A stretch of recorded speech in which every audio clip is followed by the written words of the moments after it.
Hey, I'll tell you when we're on. it says it's now live streaming. Is it? Yeah. Exciting. Yeah. Okay.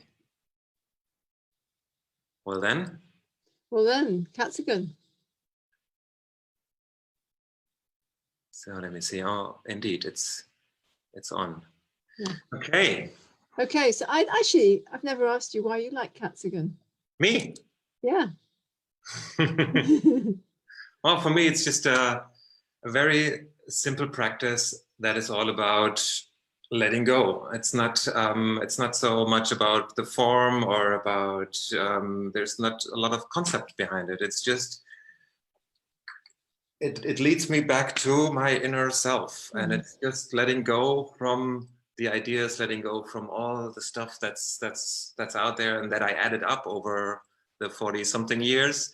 And it's always, every time I do it, it's an invitation to coming back to me, because that's in the end, this is the person I can trust most, because I feel myself every day, and it helps me just feel myself a little more every day, every time I do it.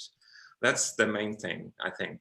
And I like it because, I mean, I've got to know Katsugen the first time in 2012 or 2011, I think, when I first met Kishi, and it was just absolutely fascinating doing it with a group of people, with Kishi, and seeing all these different personalities in their movements, in their sounds, and coming together from this point, and not from the point of social mind and verbal mind and all that stuff. That's really great. Yeah. Yeah. Yeah. So how about you? Well, I think I found it, I mean, this is some way back in the 1990s. I think I'm just trying to think back.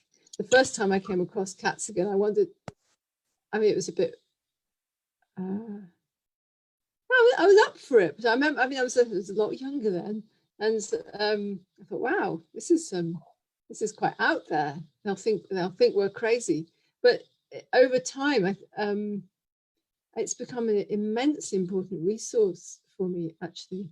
And that when, any times when I'm feeling a bit stressed or not quite myself in some way, Katsugen is the way. It's not willful. And this is such a relief to me. I've done a lot of willful things in my life, whether it's academic or meditation or, even a lot of the physical activities I've done, they're immensely willful. And my will is tired. And my will doesn't necessarily make me more me. Yeah. It's surrendering to how it really is. Yeah. It seems such a simple, obvious thing, but it certainly isn't that. It is simple in its the way it presents, but it isn't simple at all. It's the really most profound meditation. It's the most profound meditation practice that there is. It's really surrendering to truth or God or whatever you want to call it, and being moved by that which isn't just your little head. Yeah. Yeah, and it's also not, there's no competition. I've done, many years I've done Tai Chi, and obviously in Tai Chi and Qigong, there is not or shouldn't be much competition, but there's always this, am I looking good? What does the teacher think about me when I do this smooth move, and I've practiced a lot and I'm getting better and better. This is not even, there's nothing to hold on to when you do Katsugen. There's nothing like that. So there is no competition. There is beauty, but it's not the beauty we talk about when we talk about a beautiful move, a beautiful yoga move, a beautiful dance move, or whatever. It's totally underneath that. Yeah, it's the beauty of the raw. Yeah, raw for me. It's the beauty of just how it is. It's like there's nothing more beautiful than the truth, even if it's not very pretty. Yeah. So we've gone on Facebook Live today. Yeah. This is something new to us. And right now it seems as there's 2 people watching. Yay! Yay. Hello. You can say hello to us in the comments if you like. And we'll see. we're doing this partly to share with you the idea about Katsugen, and to also tell you about our wonderful workshop we are going to start tomorrow. And it's an online Katsugen workshop. And Katsugen, we think right now Katsugen is always very important, we think, because it's about releasing tension and coming to your natural self. And at the moment we are dragged to this opinion, dragged to this, and we are kind of forced to rearrange our lives. And there's some fear out there, some strange stuff going on. So it's good to come back to yourself, to the person you can trust best, because you're around with yourself all day long since you came to life. So this practice really helps you let go of the stuff that attaches to you, or that you find attached to yourself. Yeah, and this course, we haven't done it before online, but I think it lends itself quite well. And Katsugen, I've often done it in groups on Seiki workshops, either my own or Kishi's, and that's great. And there is a real group dynamic, and it can really get going. But actually, as a solo practice, which I only first came across when I did surrender meditation, which is the same thing as Katsugen, but in the Hindu tradition. It was a bit of a revelation to me that I'd done Katsugen on my own, but this is very much about being on your own. So I think it's in a way, if anything is perfect for teaching online, I think it's this. It's about learning the basics of what it's about in context, but it's also there are a few ways we can get into it, and just being given the confidence and just go off and do it. It's an immensely simple way of just coming.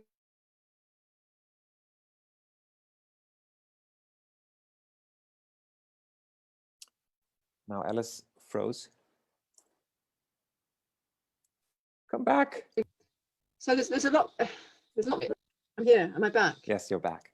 Yeah. Apparently my internet connection is unstable, which is a bit strange because it's showing it strongly, but hey, we'll see. So Katsugen, a lot of people don't know what this word means. Can you say something about that? Yeah, the Katsugen isn't the movement itself. It's the name of a practice from the Seitai group, a Japanese group, and this was from Noguchi, a man called Noguchi in the early 20th century, mid 20th century. Took the Shinto practice of Reido, which is translated roughly as shaking, which is really about cleaning yourself. He used this in a slightly different context, which was his own practice. He did healing work, hands-on work, and he also he taught people Katsugen for their health. And this is part of a much bigger health movement in Japan at the time, and shiatsu really comes in at that point too. I think it's very much part of the same wave of really self-examination, looking at traditional, whatever is traditional in Japanese medicine, but bringing that together with Western ideas of health and well-being, and this idea of taking a practice like this out of its religious context. Mm-hmm. So that's where it really comes from. We, of course, have come across it through Kishi and Seiki, because Kishi also, in a way, discovered it. He was very much connected with Shinto, and independently of Noguchi, he also really found Katsugen for himself, and it made a profound difference to his life. And this is what Seiki comes from. So this is a real Japanese practice. Yes and no. In that Katsugen itself Seitai is a Japanese expression of it, but this is human, and you find something of this in every religion.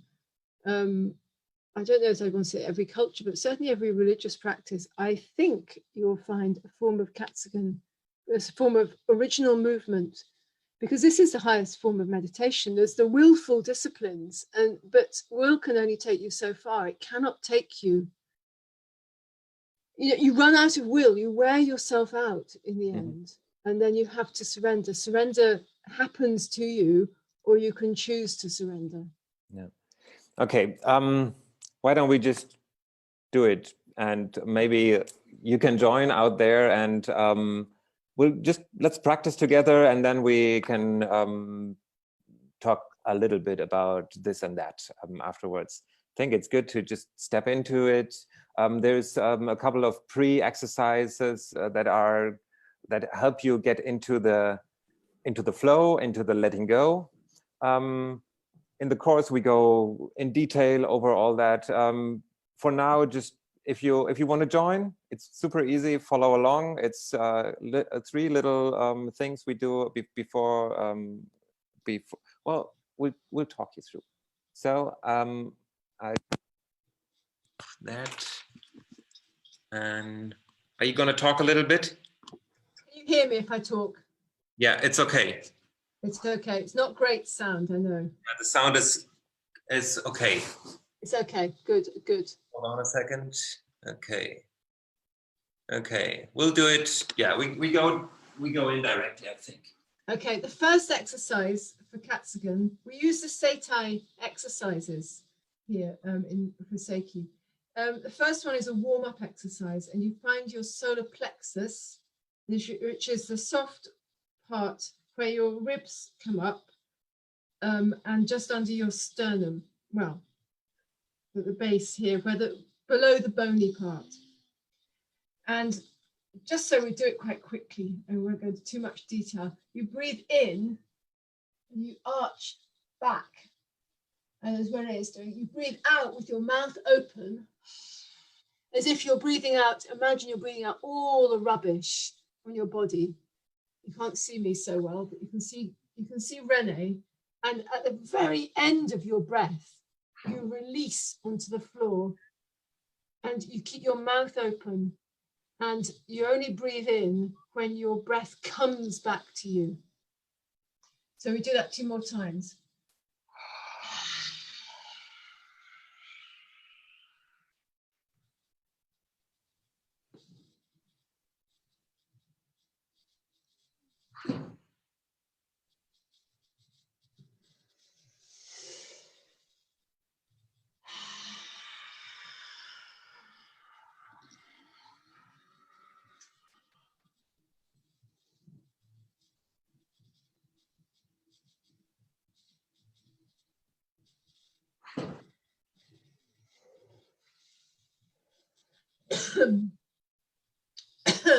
Always makes me cough often. Second exercise in Seiza.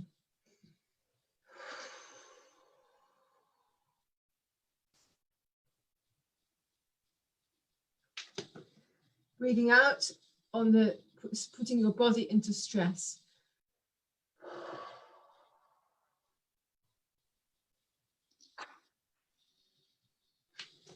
And release at the end of the breath. You do this 3 times each side.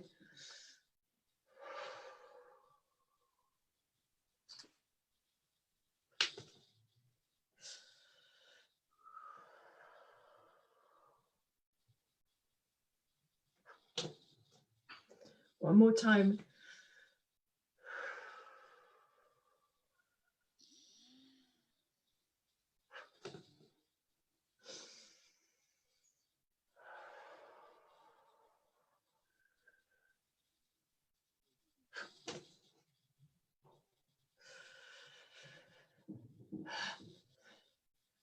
And you may already feel that there's some breathing changes, or you want to move your body. And the third exercise is squeezing your shoulder blades together, breathing out through your teeth.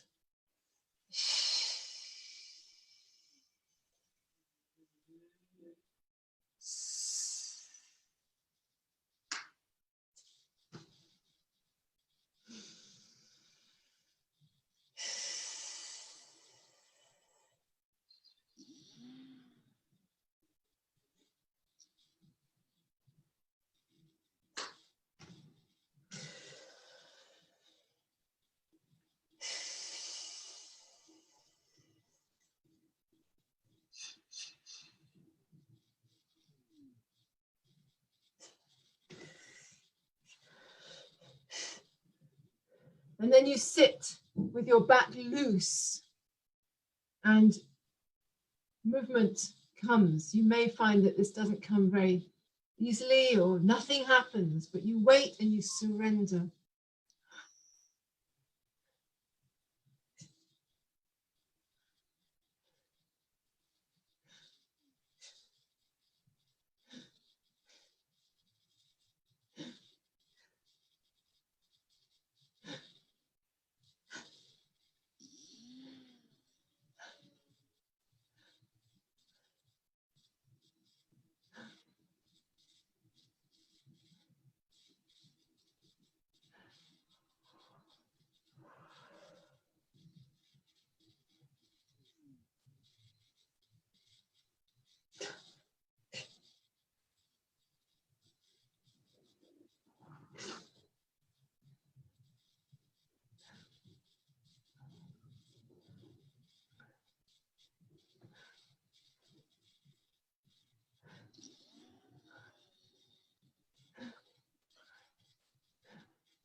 So at one point, we can just decide to come back to a upright sitting position.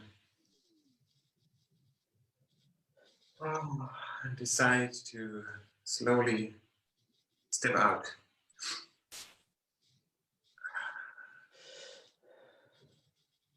And we do this in combined breathing out, a dropping movement into the belly, pushing out the belly, and hitting. So breathe out.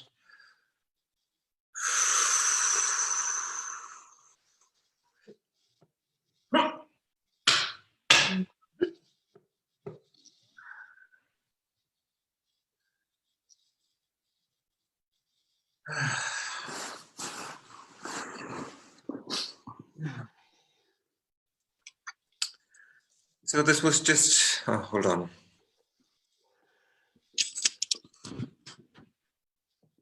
So we just opened the window into our Katsugen practice just a little bit.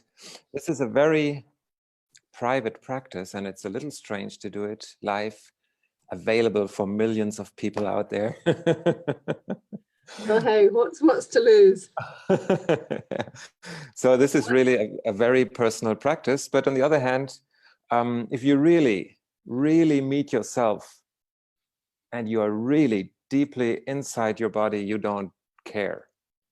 So that's another good experience.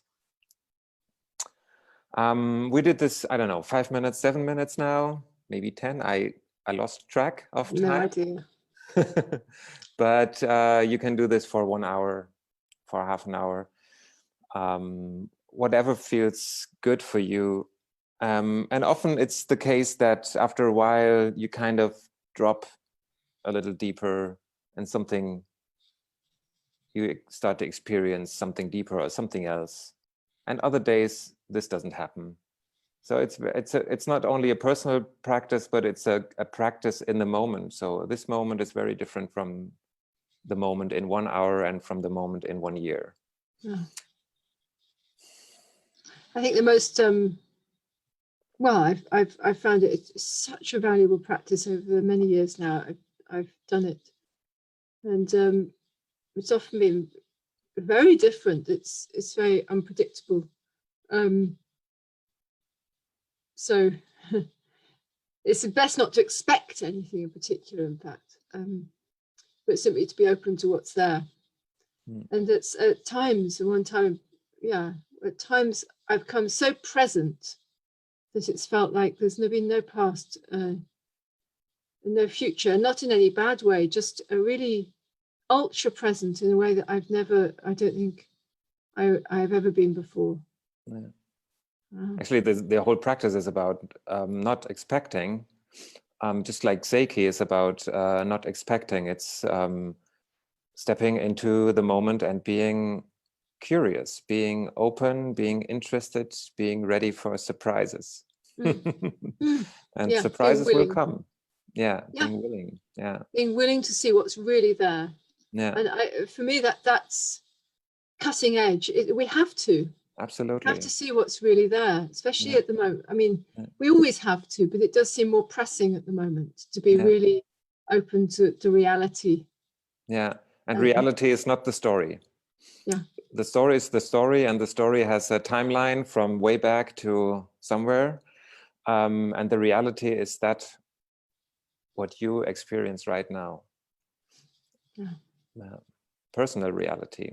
There is no like a relative reality. There is no absolute reality. But that's something totally different. This is, so we are going to start tomorrow. There will be a video where we always give you a little time to arrive, to be silent, and then there is a part where we talk a little bit about the background and about how the whole thing works. And then we introduce very precisely in the beginning, very precisely the form, because the form gives you a framework and it helps you to, in the end, surrender and just give yourself up to the floor, the ground you're on, the cushion, the mat, whatever.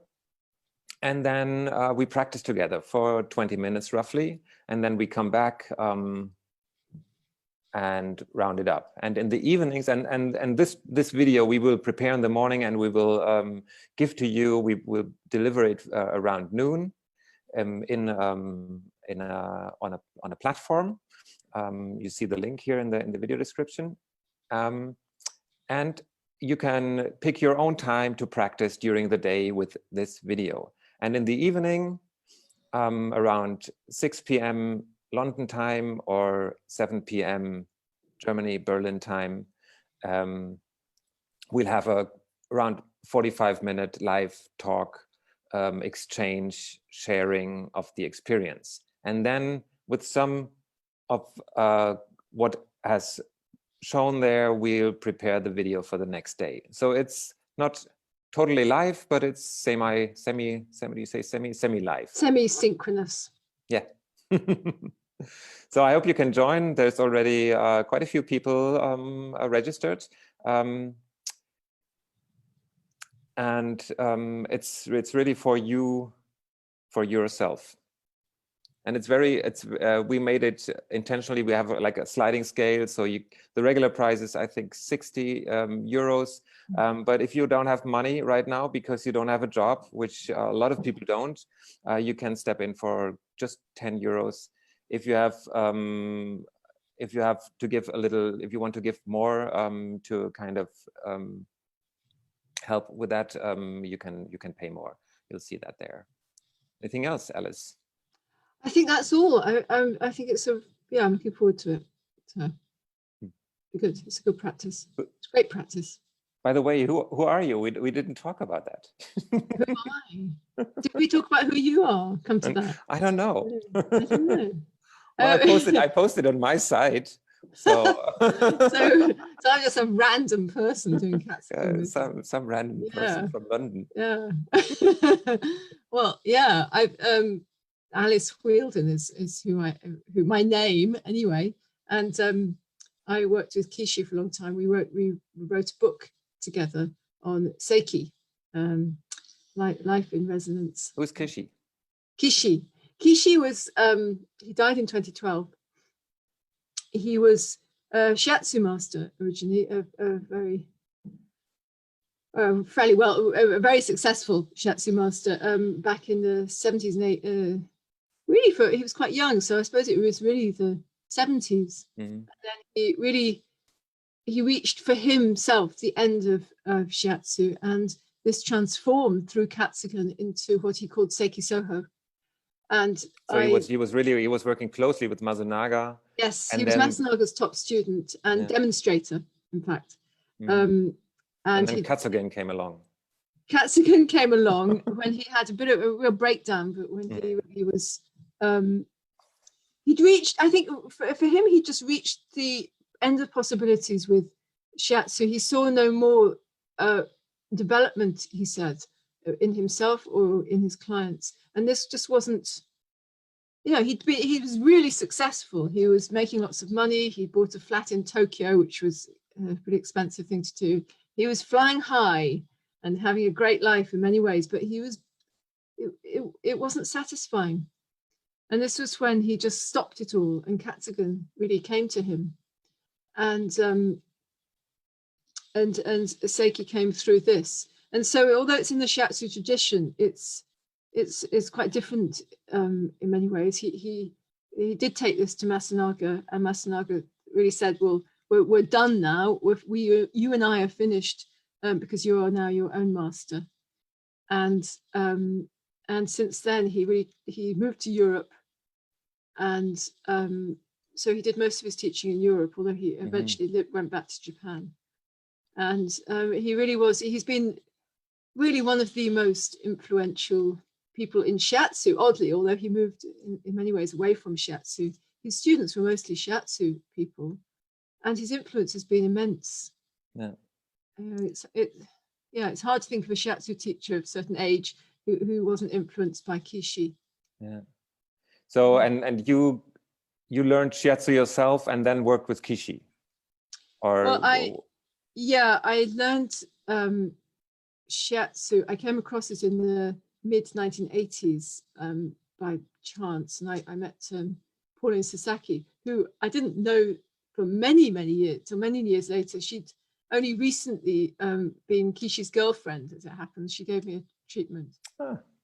and then I really wanted to learn shiatsu. I learned shiatsu, but it wasn't quite what I thought it was. And then I met Kishi in about 1997 or 8, And immediately I thought, this is what I was looking for. This was this coming home, really. His way was, for me, it was about the truth. This is not about medicine. This is not a small thing. This was about the truth. Yeah. And so he introduced me to Katsugen, and his touch was somehow imbued with this freedom, this Katsugen. Yeah. Yeah, and then I worked with him really until he died, and we wrote. I became. I'm sure he did this with other people to some extent, but he wanted me to put what he did into language, and so that sort of became my job, is to. And I think through writing the book, he came to a much deeper understanding of his own work and his past, his pathway to the work, and also through writing, really the connection with Katsugen. This was made much clearer to him through the process of working together and writing. Yeah. So I've been teaching workshops since. Well, I've been teaching workshops since about 2000, but I've been presenting more since he died. Yeah. Yeah, we've been working together now since a couple of years, and having done some really big, long 5-day workshops in Heidelberg, which were great. And we always include Katsugen there with this kind of practice. Like, this is the more traditional way, coming from classic, classic way, but also other types. There's variations. You can go from other Qigong exercise, Gyoki exercise, or just basically lying down and giving up. Yeah. that's Although I disagree with the giving up thing, but I know what you mean. But surrender is a whole area in itself, and I think actually, I'm going to be talking about that more in the course. Yeah. Surrender, the difference between surrender and giving up. I'm using that. I know that's not what you mean, but it's good that you correct that. The German translation for surrender is a little strange, and also giving up, and we would use letting go, or there's another word for surrender. It's not so easy to translate. So okay, so how would you? I hesitate to use the word surrender, because surrender is mostly used as like a political surrender, Yeah, and stuff. So what would you use for bhakti, like worship? Because this is a kind of surrender. You surrender to you give yourself over. Yeah. So I would use the word Hingabe, the German word Hingabe, which is giving towards or giving up. That's why I use that. Yeah. I get you. Yeah. Oh, yeah. Difficult thing. Yeah. But yeah, that's another story. Yeah. Yeah. So yeah. So whoever is interested, check it out. It's for you. It's a great practice. You can join, and it's going to be almost live. And semi-live. In this time of this world, where we aren't allowed to really meet in a room. But we're going to do this also again. Yeah, we will do this again. This is just the beginning. Okay, great. Thank you. Thank you, Alice. Well, thank you. And you know what's funny? I don't even know how to We're live here forever. We're live forever. Okay, I'll try this button. Okay, bye-bye.